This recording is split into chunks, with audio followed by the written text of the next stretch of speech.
प्यार के बदले पीर मिलल बा, चाहत में दिल टूटल बा।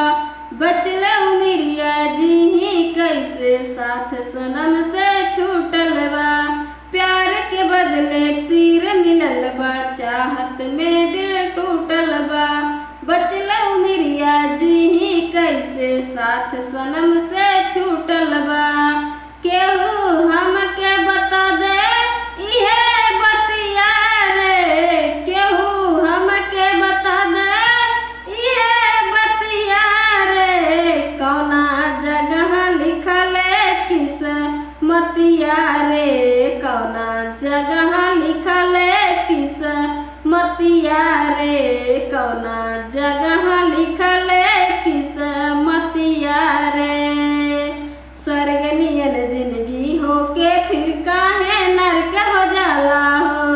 दूध हिया एक जान रहे फिर काहे फर्क हो जाला हो। स्वर्ग नियन जिंदगी हो के काहे नरक हो जाला हो। दूध हिया एक जान रहे फिर काहे फर्क हो जाला हो। केहू के हंस के केहू के रोके बितरतिया रे, केहू के हंस के केहू के रोके बितरतिया रे।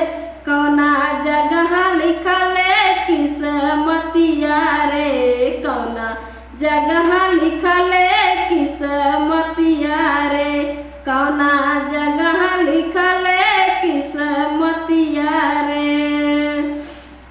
प्रीत के रीत कठोर बहुत काटेले करते हो। हार गइल बा मनवा कुंदन कहतर रितेश हो। प्रीत के रीत कठोर बहुत बा काटेले करते हो। हार गइल बा मनवा कुंदन कहतर रितेश हो। उहे पीर देता जैसे बा पीरतिया रे, उहे पीर देता जैसे बा पीरतिया रे।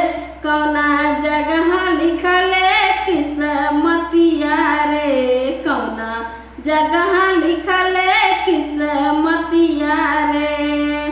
प्यार के बदले पीर मिलल बा, चाहत में दिल टूटल बा। बचल उमिरिया जीही कैसे, साथ सनम से छूटल बा। प्यार के बदले पीर मिलल बा, चाहत में दिल टूटल बा। बचल उमिरिया जीही कैसे, साथ सनम से छूटल बा।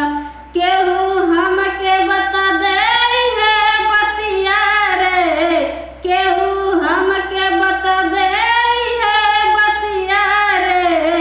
कौना जगह लिखल किस्मतिया रे, कौना जगह लिखल